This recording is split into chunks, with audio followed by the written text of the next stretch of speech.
What everyone was waiting for was the lightsaber duel. When that's up there on the screen, you're caught up in the drama of it. You're not thinking about how it was made. It truly is mind-boggling how many people, how many thousands of hours it takes to make just one sequence. A sequence that's over virtually within a minute.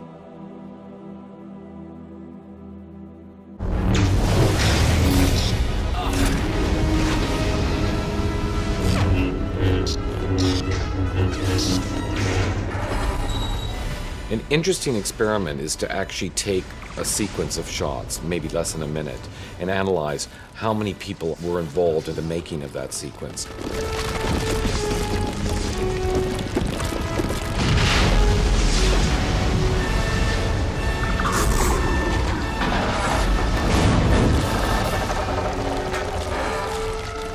Just as extraordinary how one little scene can involve so many different people. Within this brief moment of the film, you really have a window into the entire process of what it took to make Episode 3.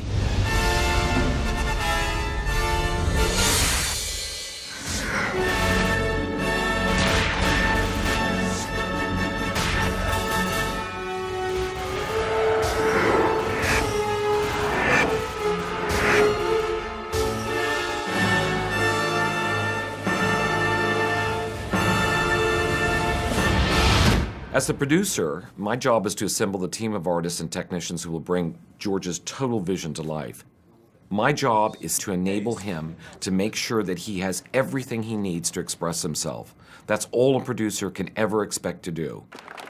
It's thousands of people coming together for one very intense period of time, and when it works, it's absolute magic, and it all starts with the screenplay. Every single movie begins with an idea, one that's turned into a screenplay. It's the virtual blueprint for the entire project. George's script for Revenge of the Sith ran about 120 pages. The duel on Mustafar took up just 3 or 4 of those pages. Even those few pages took George a few weeks to write. In the process of writing the script, I had to come up with what do they do on this planet? Why is it there? And what is the base that is there that they're actually working out of? He knew the lightsaber duel was the turning point in the entire movie, in many ways of the entire Star Wars saga. They were just a few pages, but getting them right was extremely tough. Getting them on screen was even tougher.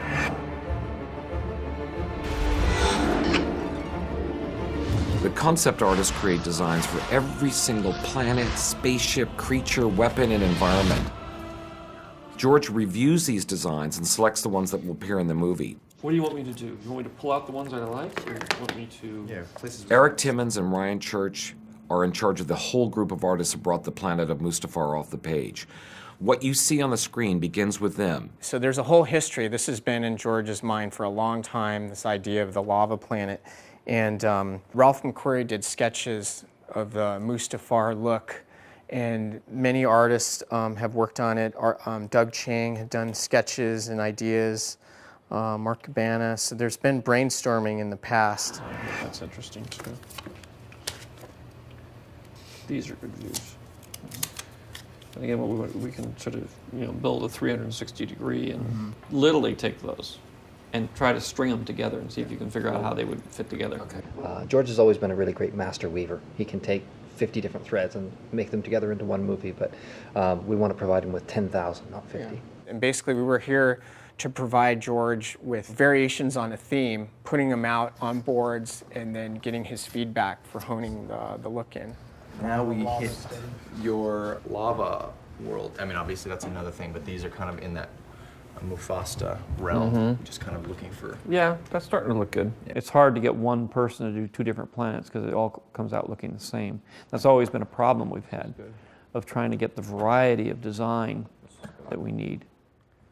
Quite sure about that. You have disappointments when your thing doesn't get picked or whatever, but there's always a really good reason for your image not being picked, and it could be something as basic as, this is great. George says this all the time. This is great, not for my movie, but this is great.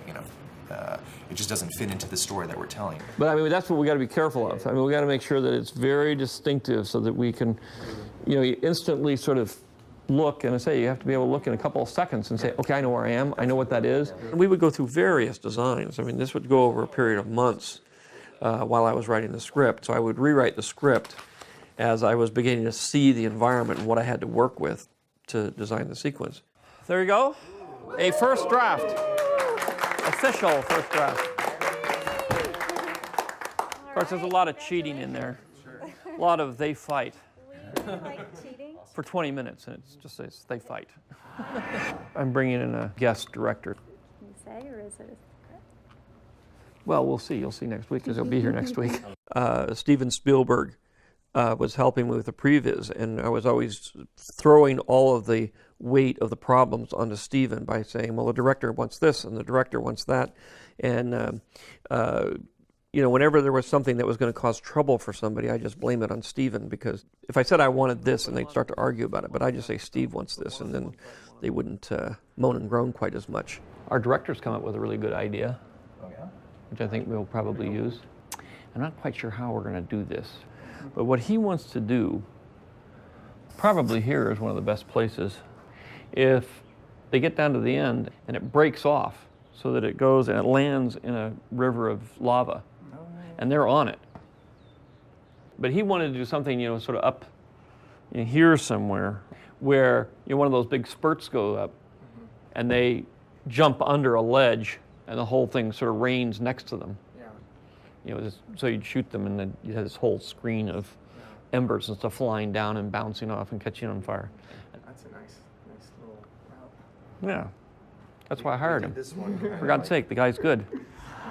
So I was thinking that the lava geyser would happen here, and then Obi-Wan comes down, Anakin gives chase. We were trying to think of something that would cause the arm to break, but so we can have some boards suggest the lava is melting through. Maybe the lava is breaking the cables, or it could be a combination. All right, yeah, no, that'll work. Okay, great. So all this stuff will be going back down to Ben, and the next time you see it, it'll be cut and in color. Okay, great. Yeah. Episode 3! Using computer technology, the previs department takes the art department's designs and creates this living storyboard. We take actual art from the art department, we take storyboards from the art department, and then we kind of mix and match them all together along with live action stuff. We basically build everything in 3D, we texture it, we light it, we go through every step that ILM would go through, only we do it in a more fundamental, basic kind of manner so that it's easy and fast and flexible, so that when George comes upstairs or he's editing, you know, he could say, you know what, I've got this idea, I want this shot that I just thought of it. And in a half a day or less, we could actually have a viable option for him to cut into the film to see if it works. That's all you have to do. As they would make videomatic sequences, Ben Burt would cut them together, and then as he cut them together, we would meet and say, well, we need more shots in here, and this is missing here, and we would go through the process of designing the shots that would need to go into the sequence. We didn't really have them fenced with each other. They looked like two little action figures sliding along the floor. But the whole idea was to work out where they would go, where the fight would start, where they could go. A lot of the work that I do, especially in the pre-viz phase, is really just compiling a shopping list of here's an action sequence, here's 10 things that can happen, here's the way it might look. And George had a number of ideas, but what he really let us do was to just play with it. There's still a lot of bits and pieces in here that are going to need, you know, lots of close-ups and more detail as they, you know, climb through, as that thing's falling. And it's very much similar to working on a set with actors. You know, they give you a performance. You talk about what you want to have happen, and then they give you a performance. Then you discuss, you know, what works and what doesn't work, and where you want them to add or subtract. And then you do another take, and then you talk again, and you just keep going through it until you get it the way you want it. At the most, you have maybe 24 shots of the environment. Yeah. That's it. And that's all there is. Everything else is their head against a wall, or they're, you know, confined, or, you know, they're down there in the lava or anything, but you're never going to get back. You just don't get back very often, right, on any circumstances to see anything. So you got to make sure that those 24 times you actually get to get back and see something, you're really going to see something. We have so much freedom to put into the story and the scenes that we create, a little bit of what we like in cinematography. Occasionally they'll come up with an idea. Wouldn't it be great if you did this, or wouldn't it be great if you did that, or went around a corner if we did this? And, you know, and sometimes I take those ideas and sometimes I don't. But, you know, I encourage them to keep coming up with interesting ideas as they work through these things. More than anything, we want to see the lava come up. Exactly. We need to redesign the whole structure so that we can get these shots, or whatever, wherever that is, to work. Pretty much around the time we start shooting the film, we've got a pretty tight version of what these action sequences look like. They're like storyboard sequences, only they move and they're in action and they're edited the way they're going to ultimately be edited in the movie.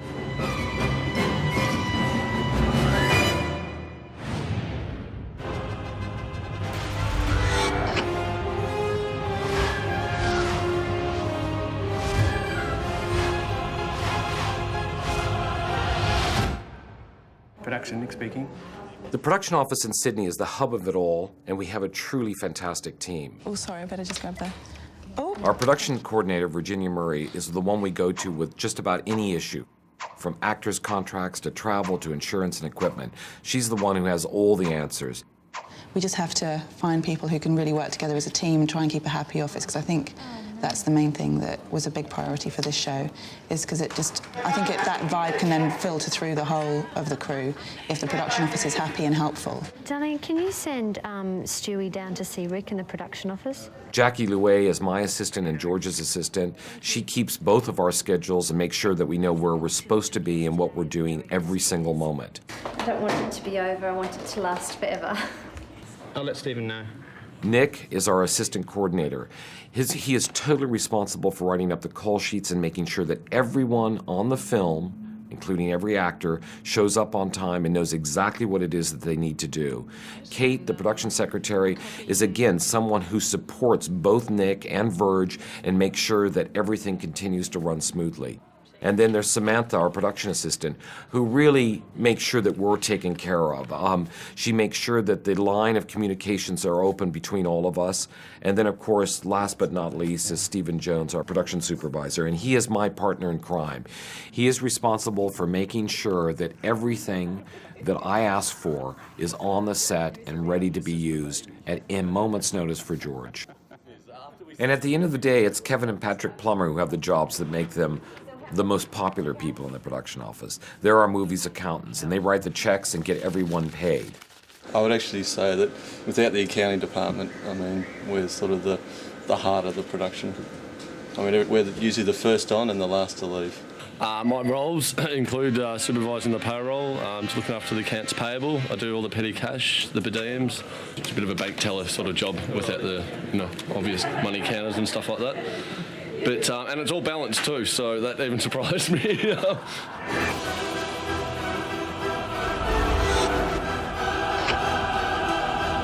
Hundreds of people are on the movie set on any given day, and they all have one thing in common. They need to be fed. The starving crew's here. We have 5 hours to do food for 700, and there's about 20 of us. And today we've got a Thai theme going on. They can see that we're making an effort, and they're treating us nicely, which is good. It makes us try harder for them, They're on set for 12 hours a day. Half of the people we're feeding are construction. They just want to get the meat and potatoes in there. Food is so important to keep not only the crew happy, but to make sure that everyone feels fulfilled enough, because they have to eat so quickly because we have so much work that we have to do during a 12 and 13-hour shooting period. The production design department oversees the plans for creating all of the sets on the movie. They're responsible for bringing the production out of the concept phase and into the real world. Our production designer, Gavin Bouquet, his art directors, Ian Gracie and Phil Harvey, and supervising art director, Peter Russell, fill the enormous sound stages where the action will play out, including the massive lava collection arm where Anakin and Obi-Wan fight on Mustafar. So we're presuming we're going to need some, a section of this and a section of that. We analyzed where the actors came in most contact with the set itself, where they needed to be a part of the set, and where they didn't. To protect them from... Yeah, that's in the Videomatic. Yes, no, we've got that. Do we need to provide that set, as it were? Do we like need elements of it? Yeah, I think, again, I would say, this is the kind of thing that if you do build this little detailed piece here, then when we tilt it up and they have to climb up it, we could just use that same piece. It's certainly a big end sequence. I don't think there's any doubt about that, isn't it? Mustafar is a very engineered, hard-edged world. We were looking at architecture there that actually was based around sort of blast furnaces and very heavy industrial areas. But it wasn't necessarily specific to a period. It was more of an engineering type of look we were going for.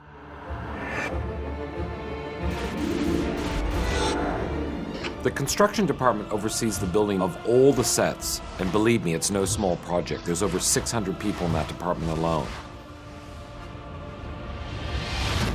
A movie's construction crew can rival a major building project in size. It's enormous.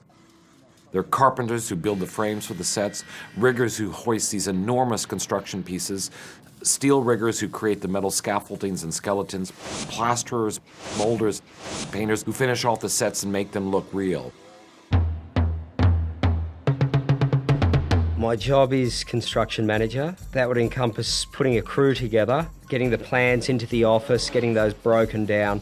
They go off to each different department, getting an idea of how all those different departments are going to work and how the hierarchy is going to be in each different department. The design of the sets in terms of how can we practically build this and how much is this going to cost, which is, of course, a great big part of it. Pretty much just coordinating, I guess, the whole thing. What's sad and tragic to me is that the sets are so temporary. Each set will be torn down as soon as we finish shooting. Often, literally the same day.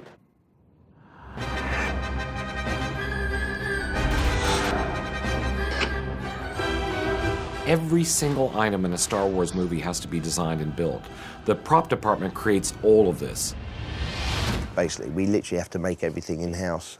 Set dressing, furniture, weapons, every sort of greebly, light switch, we do all of that. So it's pretty full on. I mean, that's why I end up with like 80 or 90 people working for me to get this job done. There's one group of props that's particularly important to the Mustafar duel, and of course it's the lightsabers. We have to do lightweight versions, heavyweight versions, rubber versions. There's all the different varieties of weapons. Thomas Van Coverden crafted by hand each lightsaber, and they're absolutely exquisite pieces. It's not just about creating cool-looking weapons, though. It's about making props that actors love to use. Ewan's favourite lightsaber. I try to get him to use other ones, but he knows that I'm trying to trick him. This time they're vacuum metallized. The advantage of the vacuum metallizing is that it just scratches rather than creating little chips or that would go into the actor's eyes. The heat shrink is also on the paint to not so much protect the paint, but protect any particles that may get airborne during combat. There's everything I need to supply them with all their fighting needs, basically. We are free to actually make what we like at the end of the day, as long as it's within the realms of what we're trying to create on film. And yeah, I mean, it's fantastic. It's boys and their toys, what can I say?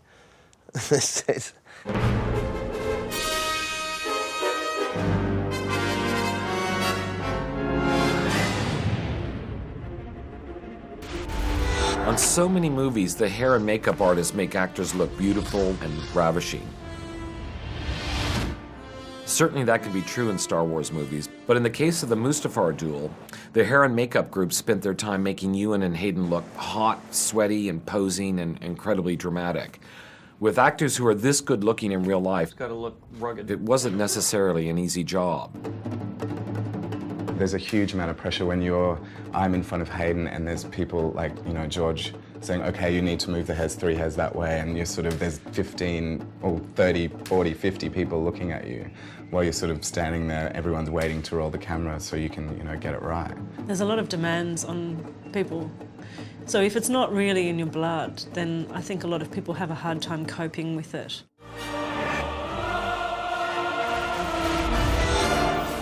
A great deal of how we respond to a character on screen is a result of the costume department, which in the most basic terms provides the wardrobe for the actors. But a costume designer's job is much more than that. Wardrobe is an important way of setting the emotional scene for a movie. Trisha Bigar, who's our costume designer, she has over 80 people working for her all the time, everything from cutters and seamstresses. People like Nicole Young, who oversaw the costume fittings for actors. Michael Mooney, who makes sure that the costumes are aged and distressed as the action moves forward. The costume departments made sure that the smallest detail is never overlooked. It looks cool, all that. Yeah, doesn't it? Yeah.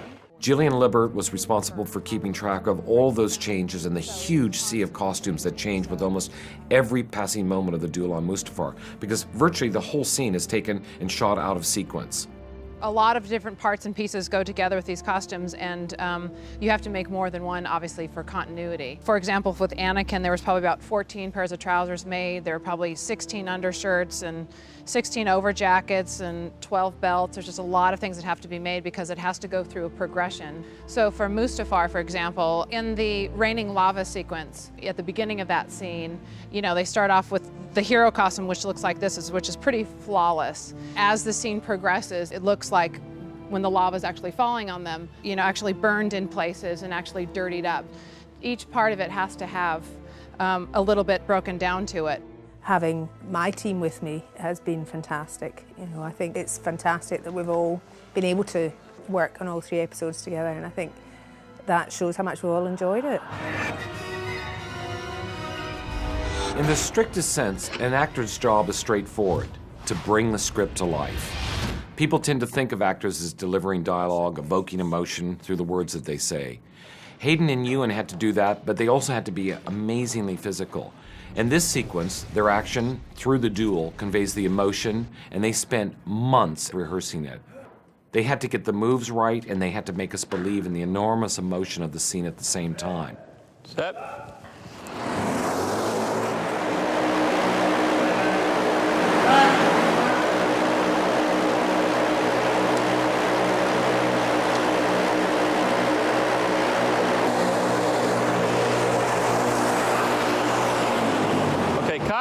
Ewan and I were constantly hitting each other, and I still have scarred knuckles from the reshoots, and Ewan the same. So the lightsabers become a liability, and so you have to be 100% present at all times when you're doing the fights. Ewan, what if you look up at those yellow Ys? Is that where you were looking?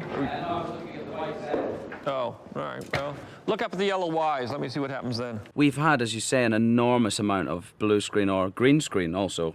It seems at work in this film, and I'll never get used to that. It's really, really hard. It's fine when you're doing the fighting sequences because really you're so focused and concentrating on the fighting that being safe but being fast, and that really it wouldn't matter where you were. In the end of the day, if you don't believe in what they're doing, if you don't like them, if you're not responding to the actors, you have nothing, and all this work that everybody is doing is meaningless.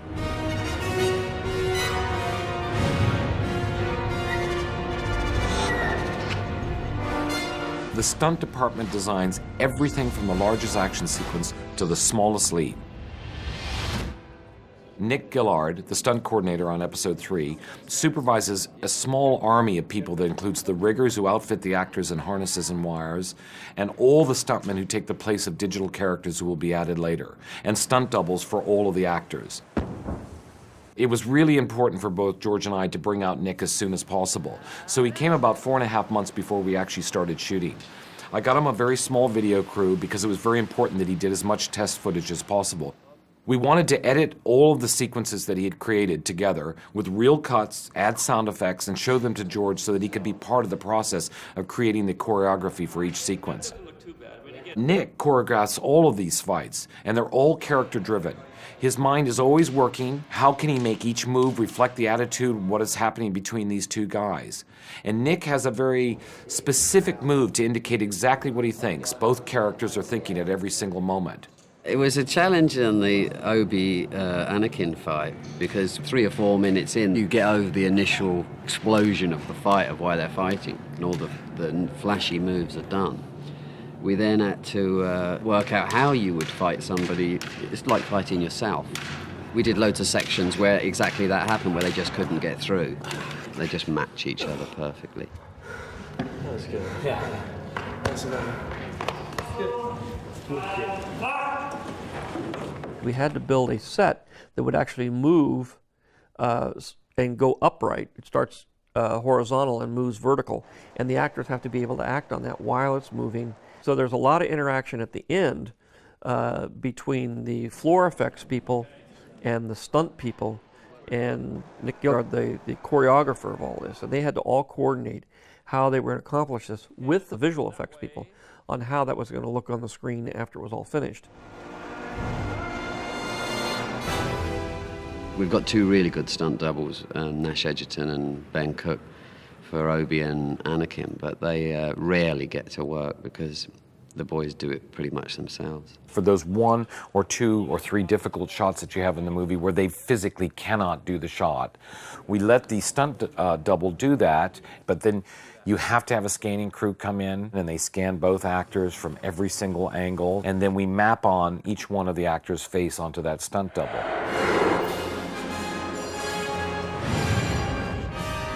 George, as the director, oversees virtually everything. He's the captain. He steers the ship in the direction it needs to go. He's also the artist, making sure it's all coming together exactly as he imagined. In terms of the actual shooting of it, it only took a few days to shoot that sequence. But when we get onto the set, everybody is there and the expense is very high, then you have to work very quickly. Okay, we'll try it from this side, see if I can make it work. So get right here, we should be able to catch the hit. If I can see it, then we'll be okay. George had been thinking about the lightsaber battle for years, and his directorial team helped him realize all of his ideas. So if anything, you'll be looking where you're going. This whole thing's sliding. Yeah. And then you look, and you'll be going down, down, down, down, and he'll say hit, and then everything will jolt. And wind up. Colin Fletcher, who's our first assistant director, makes sure that everything on the set that production has given him is there for George to use at any single moment. So Ben, I'll be watching you for the cue of the hit. The mood of a set is always set by the director. It is a quiet set, a calm set, and everyone just gets on with it, and that's George, you know. Okay, here we go, watching. Once we get this, we're on to the next piece. Yep. And also the speed, you know, the speed of the set is dictated to by him. We just basically keep up as best we can. We may get more than this done today, but I think I'm feeling we're going to get all the stunt stuff done today, and then tomorrow morning we'll start on the coverage. But you can imagine what the coverage on this is going to be like. But anyway, we got time. If I have any sort of changes of schedule or anything that I need to pass on to the rest of the crew, I just call Deb immediately, and her and Paul will get on the phone and just ring all the departments and say, this is what we're doing tomorrow, we're not going to stage 5, we're going to stage 6, and all that sort of thing. So it gets out to everybody really quickly. It's passing information on. Hey, when Hayden's finished, can you ask him if you might... They also organise all the rehearsals and all the costume fittings. A lot of the casting is done through them. So it's really, it's quite a big and important job. And Sam and Hamish stay with me on set. Basically, they're with me all the time. And when the actors are ready, Deb will, Paul send them in to us, and then it's up to us to look after them. You might do a bit of a lean out to here. Not too much swiveling. Yeah. Depending on what the shot is or what we need or who's required, I usually get the cast together or let the camera department know what we're shooting. If we have extras, I'll look after them as well, with how, work with George to see what he wants. They're all going to be wearing hats, right? Yep. The Mustafar fight was hugely complex to shoot and was shot out of sequence. That created a logistical nightmare for everyone, and our script supervisor, Jane Ann Tingren, was there to make sense of it all. On A camera was a 4:1 zoom at 9mm, distance 5 feet to 12. She has to watch every single shot and camera setup. She has to make sure that the tiniest detail is carefully monitored and logged, from camera positions to actors' eye lines to the location of the props. When I'm prepping the script, any questions I have regarding the timeline of the story or any continuity issues or even any character issues go straight to the director. It came out of the script lady's notes. Oh, okay. Well, then, so the script clerk and the match mover coincide. My God. We love to spar about screen direction. It's really fun. And he always wins because he's the director.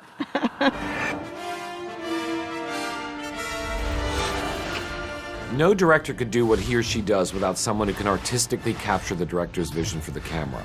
That's the job of the director of photography and the cinematography team. There are two scenes out here.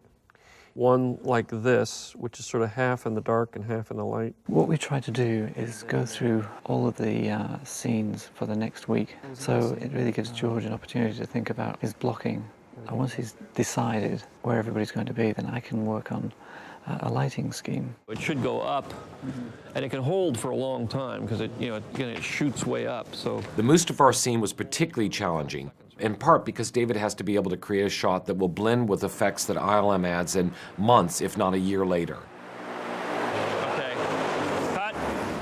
David's right-hand man is his gaffer, Eddie Knight, who's totally in charge of the electrical and lighting rigs. And then come back up to full, please. David, we're going to do a poor man's reverse here. When I shoot, I have two cameras, A camera and B camera, and they are shooting either different angles. One will be tighter than the other, or they'll be shooting close-ups, one of one actor, one of the other actors. And that way I'm able to, if I get a really good performance, I'm able to use it from two different angles. More image. More image, that's right. Indeed. More pixels of the personalities. Callum McFarlane is the camera A for Revenge of the Sith. He's aided by focus puller Matt Toll, who makes sure that the camera remains in focus whenever it moves. Well, I always wonder if we can come out this way as far as we can, sort of swing out. Yeah. That's not too bad. That's pretty good. Yeah. The B camera team is headed by Simon Harding. Yeah, this is the B camera here. This is the B camera. Very good. And this is Tov. Please say hello, Tov. Tov's the focus puller. There's Lee. There's our clapper loader who doesn't load. You do clap, don't you? Every now and again, you clap. Where's Bretto? I'll get him here. There's Bretto. He's over there. Look, look. The dolly grip. He's cutting a fine figure in the orange T-shirt there. Okay, here we go. So now you've met us all. So I wonder anything gets done, isn't it? Here, what we try and do is make sure that I have a line of sight to the crane, so that as well as the monitor, I'm watching the crane to see out of the corner of my eye if that's starting to move. I know I then have to compensate. The operators of the techno crane, Jeff Brown and Mike McAuliffe, guide the camera crane's movements across the set. And just roll cameras. Rolling. On episode 3, we were capturing images digitally on recording decks separate from the cameras. Fred Myers, our HD supervisor, had helped pioneer the high-definition camera technology that we used. The images from the camera come back here to the engineering tent, and we've got a lot of equipment back here that acts as a distribution point. We create the versions of the cameras that need to go out to the plasma monitors where George is sitting. We create another version that goes out to David Tattersall at a monitor station that he has near set, and the video assist feeds as well. Well, this is the video assist, and the video assist is a really cool job because, first of all, they can see what's going on. So we set up a bunch of monitors, we pipe the pictures to them, and we record the takes and we play them back, and people analyse them, and we store them, we cut them, we retrieve them, and I'll have to find the shot and get it up, and that's basically what that's all about, amongst other things. Yeah, so especially a director like George who likes to move quickly and is very sure of what he wants. So if he can see exactly what he's getting, then you're going to be able to move faster. We'll try one more. That was good. I think the light cue was a little late. But we did one half, now we're going to do the other half. That was good.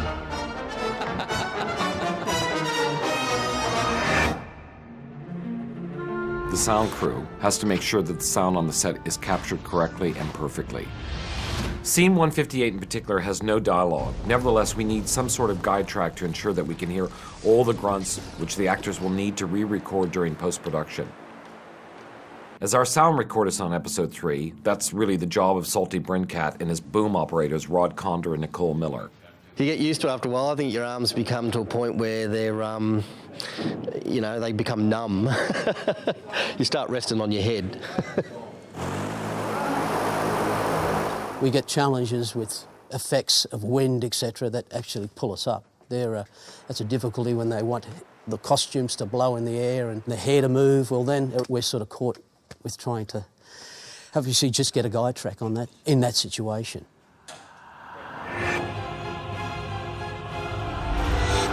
And then there's the editorial team. They work so closely with George. This is the part that he loves the most.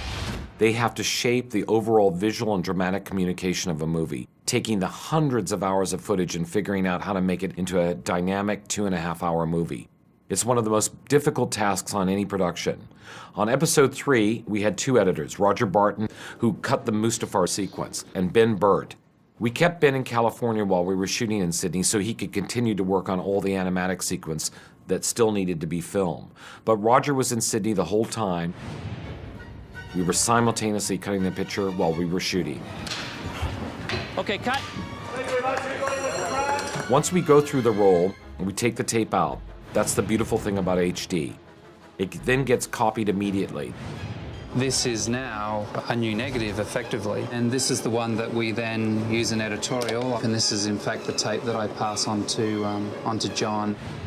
What I do is I log the tapes with all the information that I get from continuity from Jane Ann on set, as well as the camera reports. Then after it's been logged, the bin is sent across to Jet. Then it's digitized. I'm digitizing now, so I can pass that over to Roger. And boom, Roger's cutting within minutes.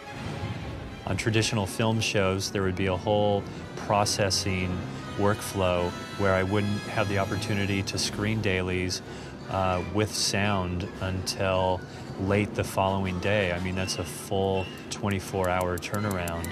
It's a fantastic way to make a movie. After the production wrapped in Sydney, Roger returned to Skywalker Ranch in California and joined Ben in an 18-month process of putting all of this footage together and refining the cut with George. Because at this point, George will start all over and build the cut from the ground up. And then there's Mike Blanchard. He's on hand to handle all the technical aspects of this really, truly intricate process. What I'm doing here is I'm merging the two Unity systems, which is the software that we use to edit the Star Wars films. And the reason why this is so critical is that for the first time in the Star Wars movie, we had two editors working simultaneously, one in Sydney and one here at Skywalker Ranch. And so then what we had then was all the media spread out on two different places. All the clips that we would use to edit the film for the next almost 2 years spread out across two systems. Everything seems to be working perfectly. All the clips are showing, all the dailies are here, all the animatics. All we need now is George, and we're ready to go. Okay. I like to really make the movie in the editing room. Some directors shoot the movie. I shoot around the movie. So what I need is, I'm going to have to figure out how I'm going to do this. I think I'm going to move this down into the fight a little bit more. I think I'm going to try to stick it somewhere later in the sequence. Collaborating with both editors, assistant editor Jet Sally organizes the thousands of shots in the movie so they're totally accessible to both editors. And working with Jet was his assistant editor, Cheryl Nardi. She's been with us for years. It just needs MCP titles. Okay. The lightsaber battle was an incredibly complex task for the editors. The sequence went through different variations, or what we would call cuts, each one further refining the scene with the guidance from George. Go on his swing. Let's see something here, which is, we have to get him to,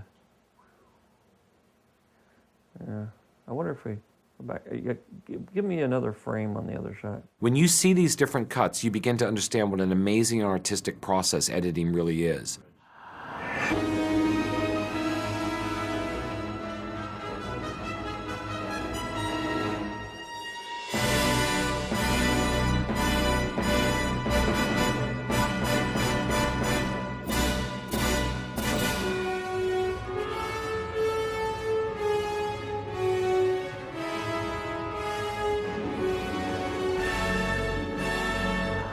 Typically speaking, the script is the Bible. Oh, that's good. Yeah. Where'd that come from? But in this case, the script is just a starting off point, and it's just a place where we begin our work. We're getting there. I'm just trying to figure out where we'll do our crossover. Right. I mean, I think we'll put this all down as a reshoot, and I'll try to reshoot the whole thing. The editing process is much like the writing process for George. The cut is always changing. He will take it and mold it, shape it, sculpt it as much as possible to get it to work with what he has shot. But based on what's working or not working, he likes to be able to go back and shoot.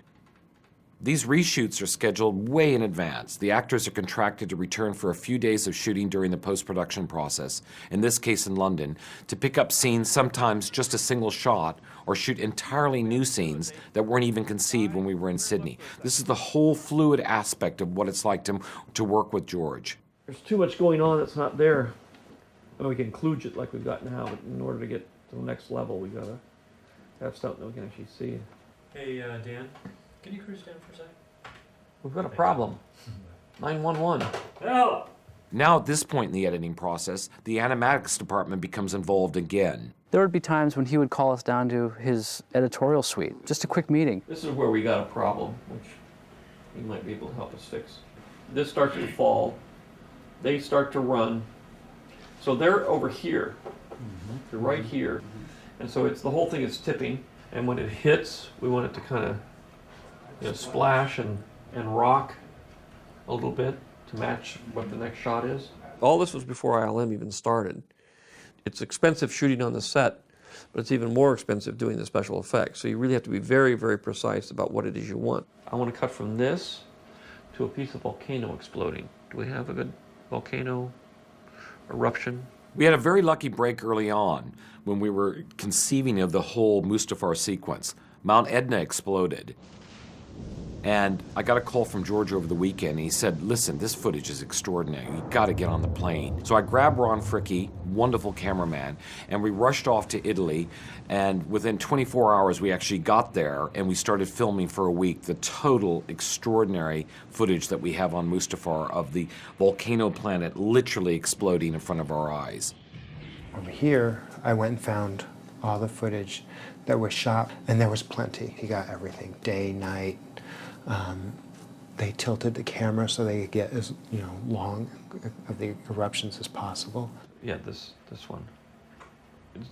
You make it the same length as that, but it would then we turn it sideways and have it come up right in the foreground here. Okay.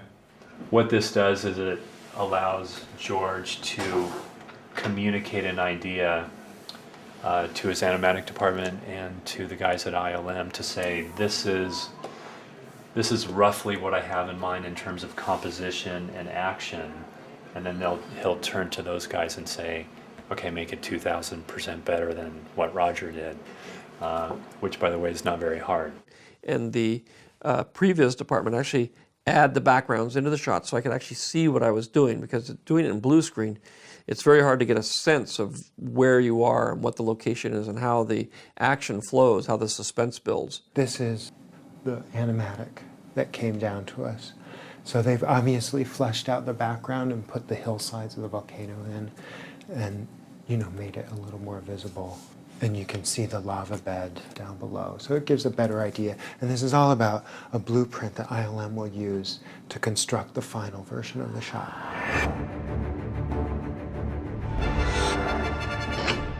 Without a doubt, Industrial Light and Magic is the premier visual effects house in the world. Every single scene of Revenge of the Sith had at least one effect, and many shots had dozens and dozens of elements. The lightsaber duel was a huge challenge.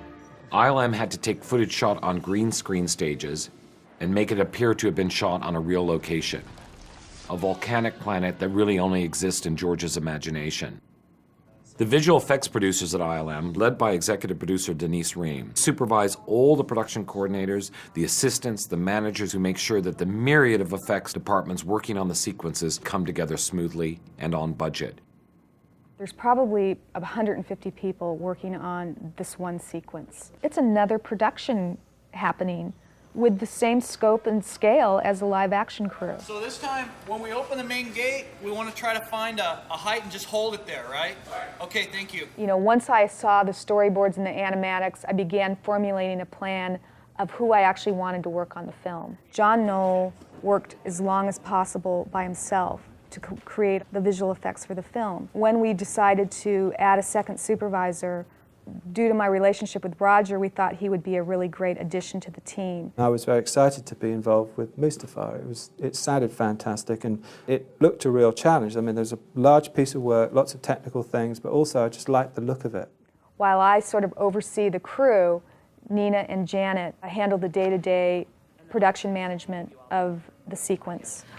This is a list of shots we have turned over so far, so you can take a look at those specifically, and a list of just this is from the ranch with all the shots. And this afternoon we have the Mustafar meeting to go over the miniature shoot, to try to kind of just do a miniature shoot turnover. I brought some more stuff for you guys to look at here. Thank you. For the volume of work at ILM, we have several producers and several people in each position, and we just run our own house from start to finish. We oversee the production of many, many artists. It's quite a logistical puzzle to try and figure out how you're going to get everything through the pipeline. People commonly refer to us as runners. We do a lot of running around. We're basically the gophers of the crew.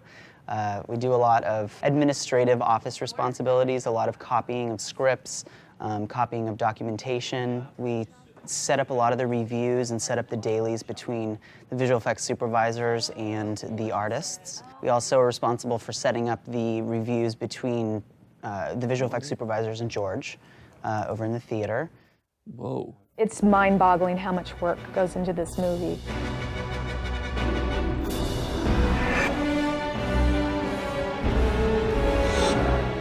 Creatively, all of ILM's efforts are led by the visual effects supervisors.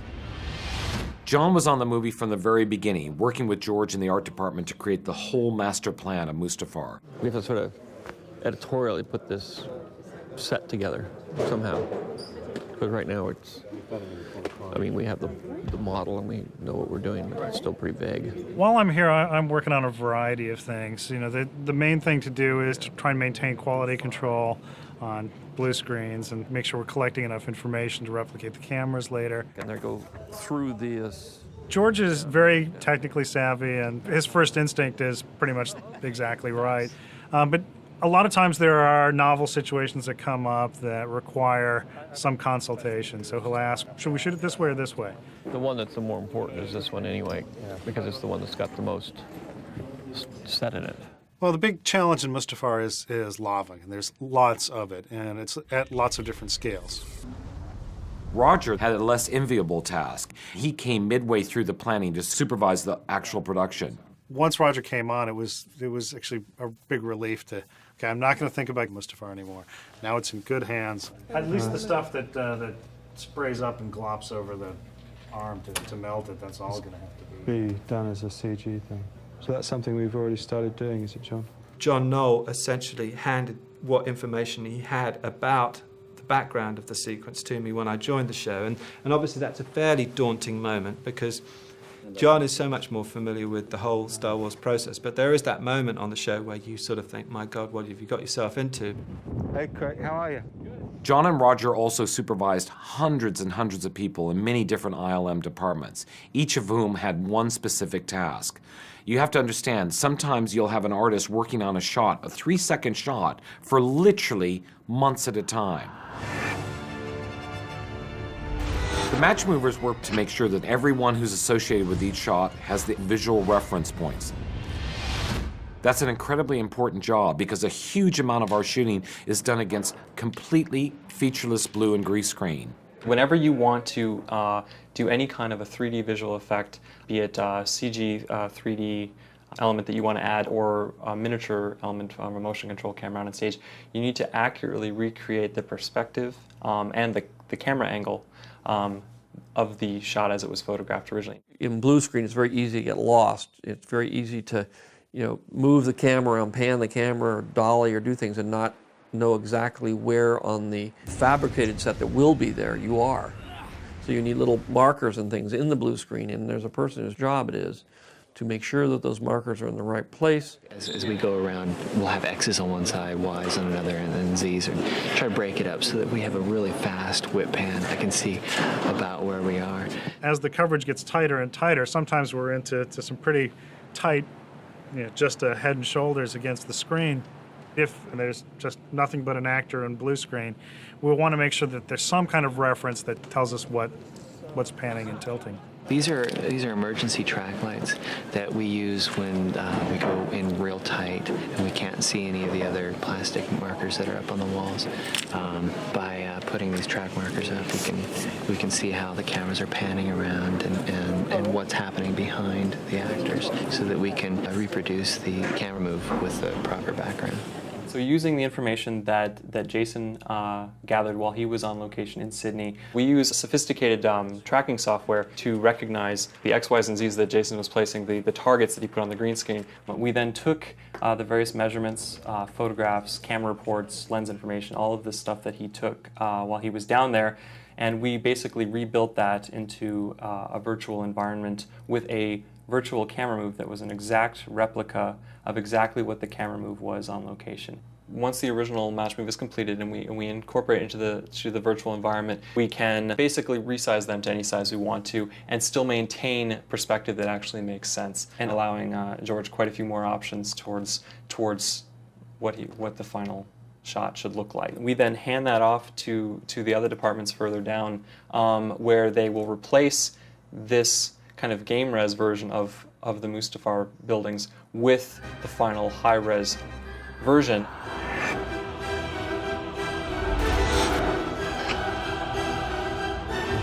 One of my favorite groups is the animation department, and they're led by Rob Coleman. He's responsible, he and his team, for creating the digital characters. He has to bring them to life and make them so believable that they can interact seamlessly with our live actors. There's 2,146 effect shots in the film. We animated 1,269 shots. Myself and others felt that it was really important that we get the feeling of that scale, of that huge thing hitting and impacting. And one of the ways to achieve that was to see it rocking, but then also to add the digital stuntman on top of that, reacting and falling and holding on for dear life, honestly. They're fully animated. There's no motion capture in this particular shot. I kind of exaggerated it because I knew it would be fairly small on screen and all you'd really see would be the little blue lightsabers kind of flashing around. So it had to be a broader motion than it would be if you were looking at it up close. It's maybe not the most glamorous sort of shot to do for an animator, because if we do our job right, then people shouldn't really know it's animated.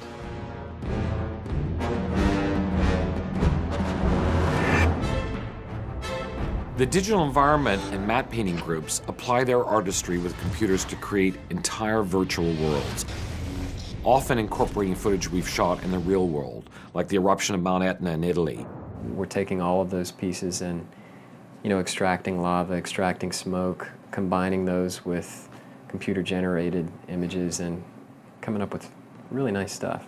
And essentially, it's a giant backdrop, and it's going to be used for the entire Mustafar sequence. So I needed something to start with.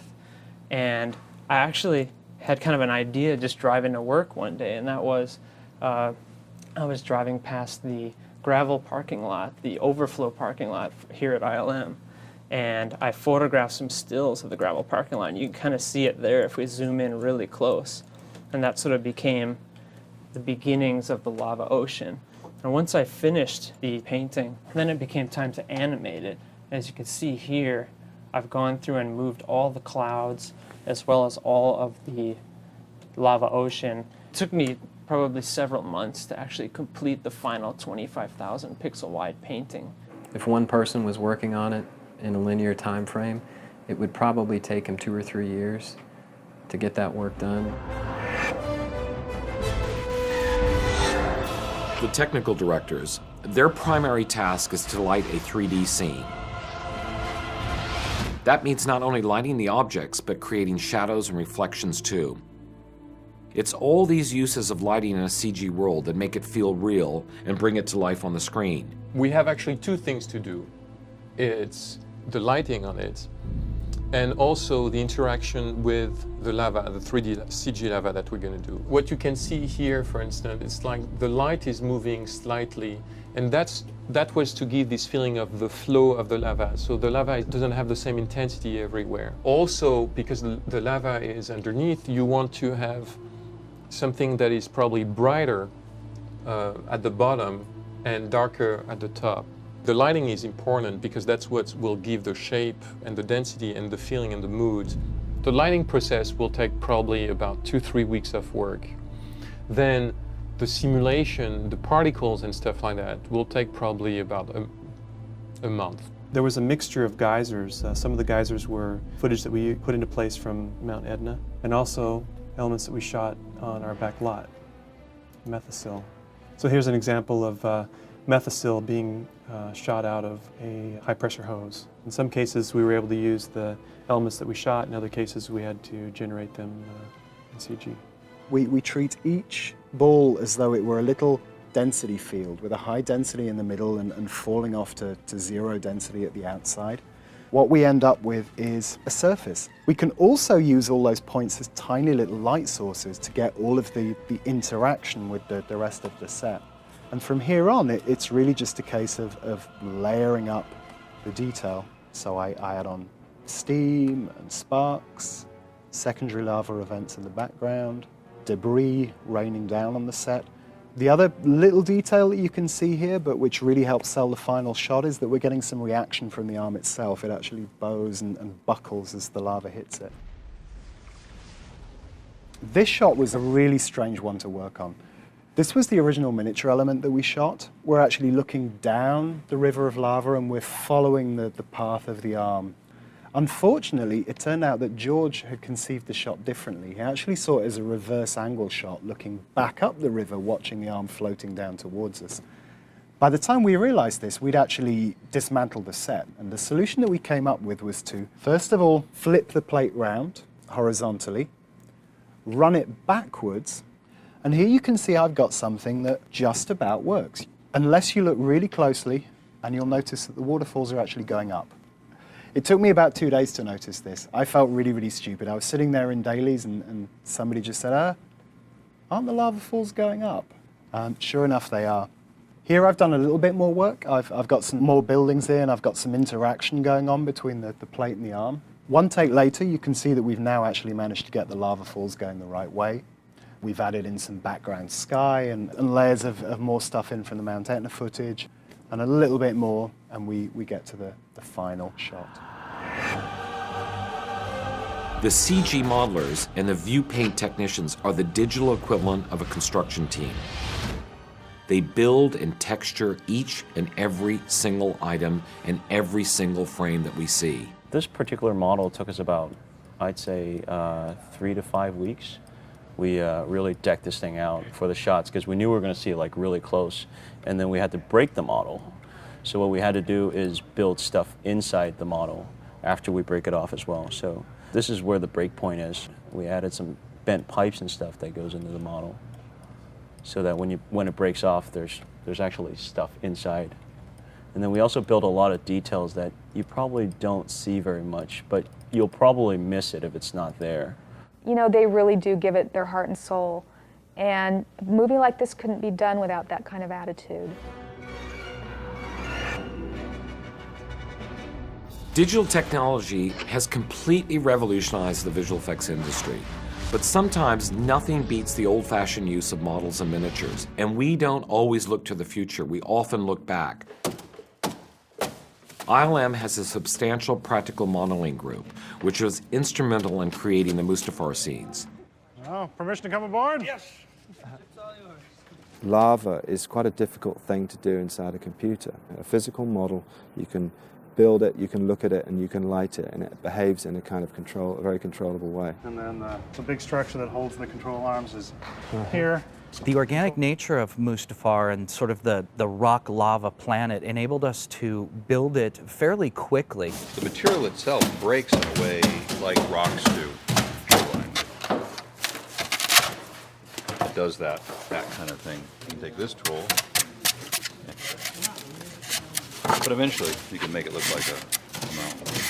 The whole set is tilted at 10 degrees, and it tilts much like a wheelbarrow, so that we can adjust the angle of it depending on how fast we want the flow. Most of the time for Mustafar went into developing the lava and the lava crust. But essentially, you're using a Methasil, which is a food additive, and you're coloring it and underlighting it so that you have a perspex base to the river, because obviously lava emits light. And then the other thing was just the speed that the lava moved at. I looked at a lot of reference, and actually it moves at any speed you want it to. George felt initially the same way as I felt, that it should be moving slower. But when I showed him the two side by side, straight away we were in agreement. It should be moving quickly because it just is so much more exciting.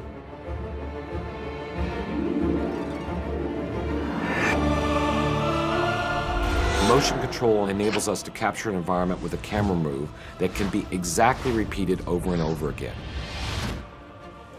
Just as in live action, we choose lenses, camera angles, filters, lighting, and effects like smoke, all to create and capture exotic worlds like Mustafar that don't exist in real life.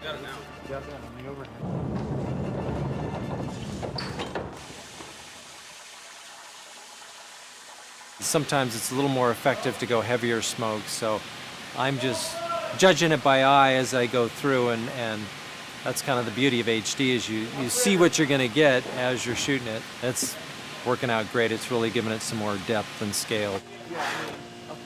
What we do is we light it in different ways and we photograph it in different ways. So we have these component pieces, and because you're shooting it using a motion control rig, each one of the passes actually marries together, so you can mix them together. All these elements create the atmosphere and sort of ambience of the place.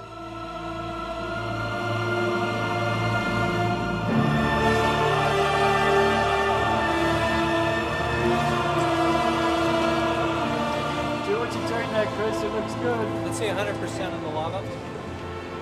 Light's good. Okay, I'm rolling.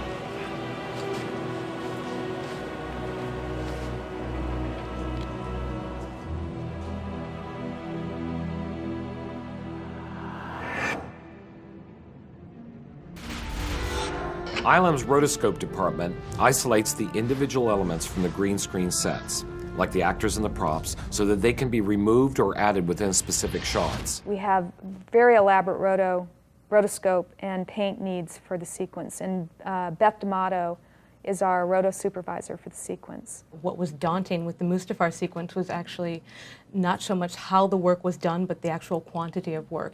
One of the tasks that we have is to actually help compositors isolate both of the actors off of this set piece, because typically they can extract actors off of a green screen, but in this case there were a lot of shadows, and the way that their characters incorporated with our CG element, it wasn't simple enough to just pull them off of a green screen. We had to actually give them matte help.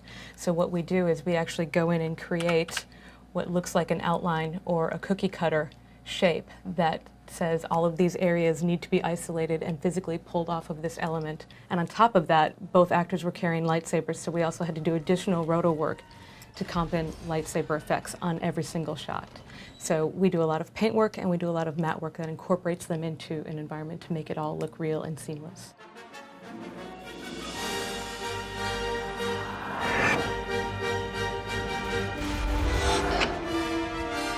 The compositing group brings it all together. They come in, they take all the separate elements and seamlessly blend them in to create the final shot. As a compositor, we're basically the last ones in the chain. We get the elements from all different sources, like model elements, miniature elements. We get elements from second unit, people against blue screen, animation department, and we just combine it all to the final film frame. For this element alone, we have maybe 10 different passes, and we have, the lava, we have smoke elements, different smoke elements for the foreground, for the background, and some sparks and some ambers. And it's actually a lot of fun to find the right element and make it work within your shot. A sequence of this level of complexity takes an enormous amount of time and effort from many people that are working long hours. At the end of the day, we're almost finished here, and I still look up there and I can't believe we've done what we've done.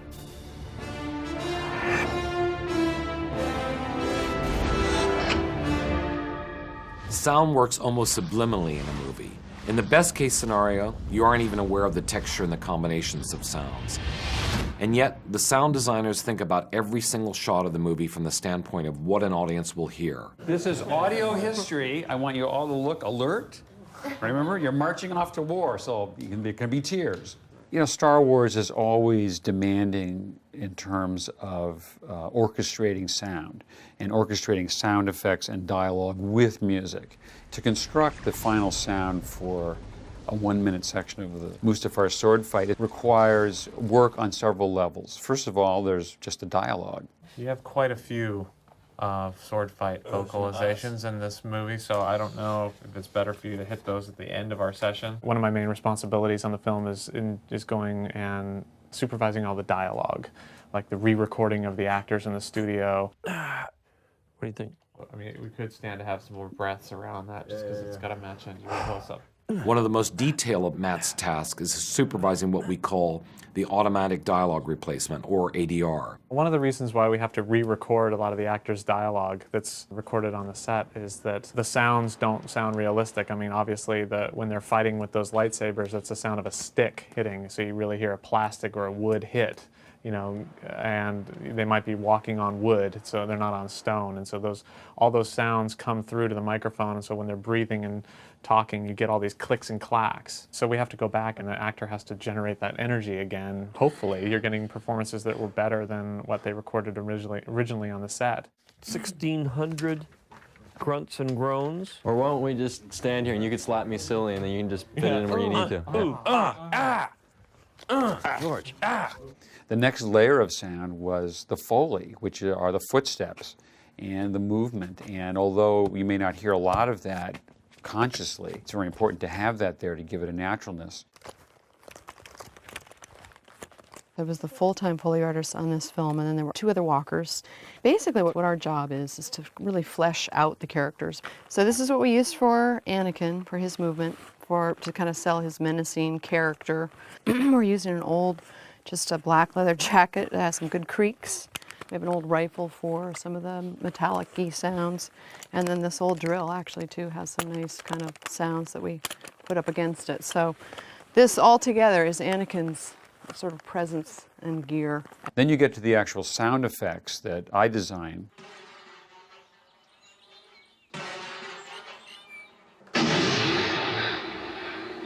In addition to being one of our editors, Ben Burt designs both the overall sound experience and also specifically the environmental sounds. The swords really don't make sound. There's really no lava. All of that has to be given weight and credibility with the sounds. Let's look at the sequence now in terms of what's really there in terms of sound effects. Throughout this entire fight, there's an erupting volcano. So there's a roar in the back, and that roar is composed of wind, thunder that's been recorded at other times. And then there's the bubbling of all the lava. So we noticed in the lava flow in Mustafar that there's these popping bursts of lava in the flowing river of lava. So I wanted to take some explosions. Actually, there are sounds of artillery mortars firing. I'm going to mix that with a little bit of liquid water sound and blend the 2 together, and then we'll have a new effect which we can ship downstairs and begin to cut it in really quickly. And these liquid effects were produced here at Skywalker Ranch by putting a shovel into the mud and squeezing it and rotating it to make various bursts of mud fly in the air. And now I'm going to take those sounds and put them on a keyboard so I can play them. So there's really an array of different notes being played, all of them in the realm of continuous explosions, but with some character to them. All the sound design elements are layered together in preparation for the final mix. Tom Myers works with Ben Burke on this monumental task. This takes months and months of work. As the effects editor and the effects mixer, what I'm doing is cutting the sound effects and mixing as I go.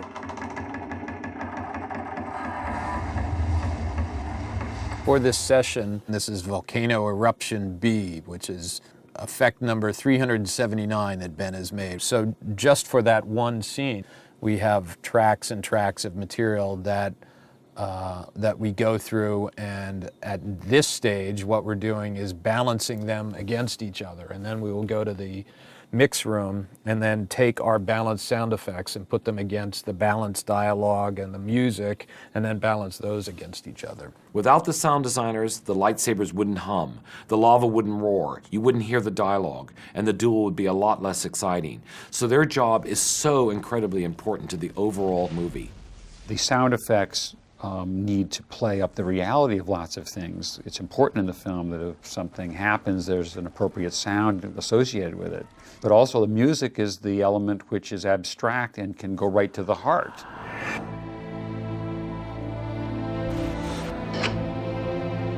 The music of John Williams and the music of Star Wars are inseparable. That is what brings the total emotional context to the movie.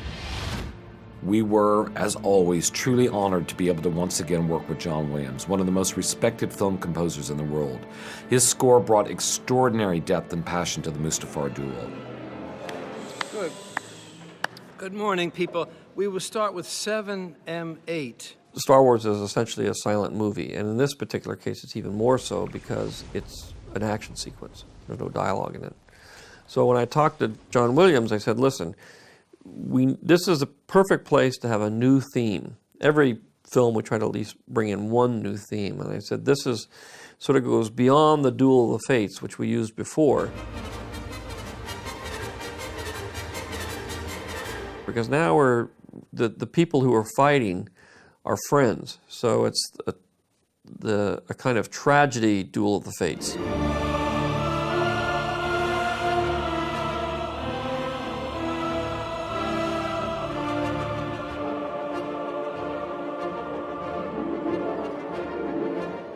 John oversees the entire process of getting the music that he's imagined inside his head out onto the screen. He and his music editor, Ken Wamberg, work with a staff of orchestrators and, of course, the extraordinary London Symphony Orchestra, a group of more than 100 deeply talented musicians. If you lift the bow on the second beat, it might be helpful. In many ways, it's the most enjoyable part of the job because it's the moment where the music gets up off the paper, where it's just an abstraction, and becomes a live human thing.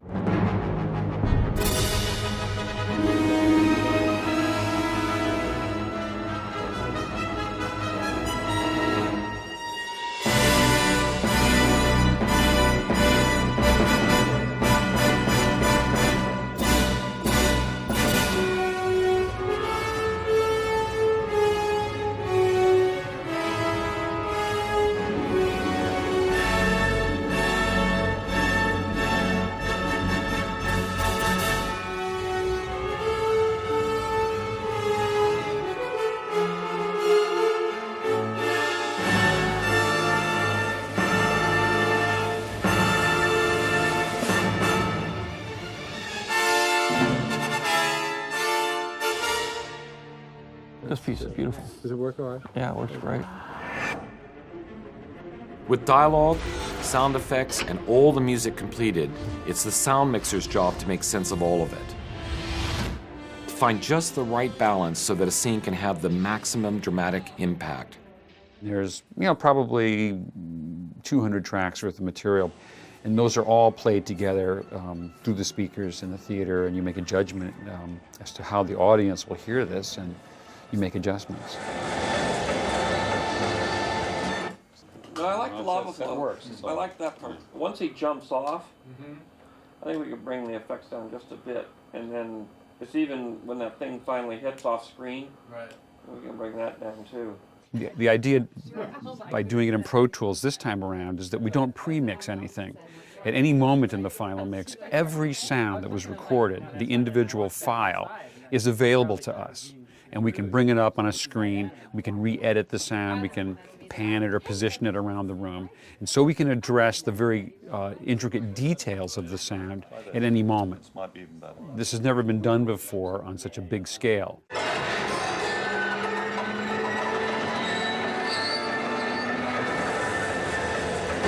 It would be good if we could bring that up just a bit. It's awfully hard. It's George. hard. I think it's about as much Hard as you to can take go it. with it. It's not a I heavy know. van It's thin and weak.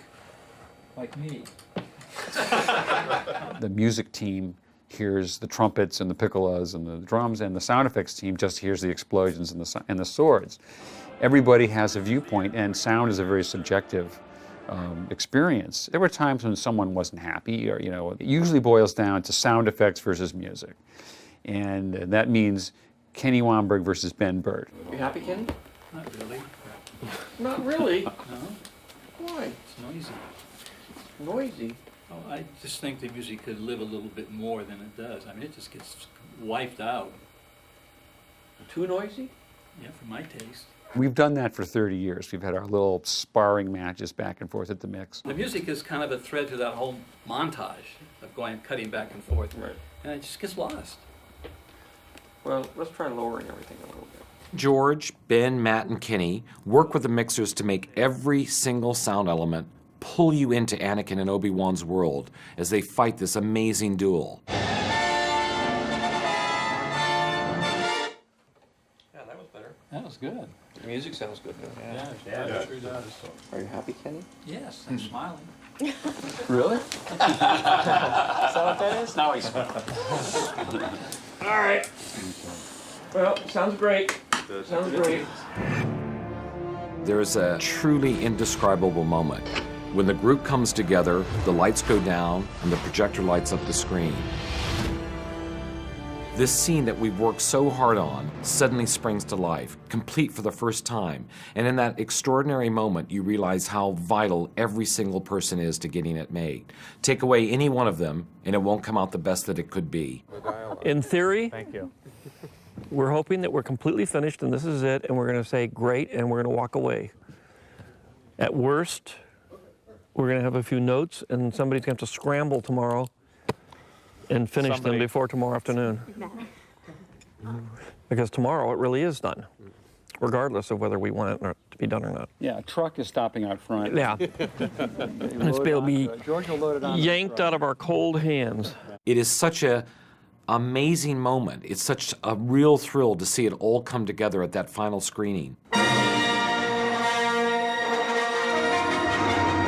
To see that duel, which fans have been waiting for since 1977, actually up there on the screen for the first time is an amazing experience. On any particular scene in the movie, it's really those hundreds of people that are the ones that are contributing to make that scene work and be as good as it can be.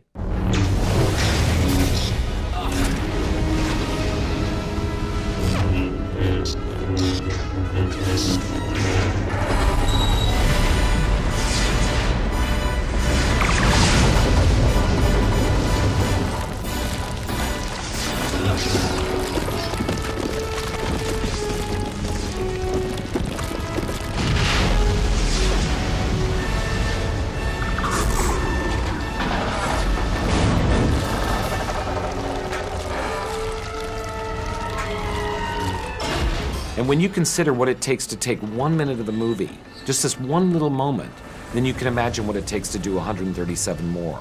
Then you have Revenge of the Sith.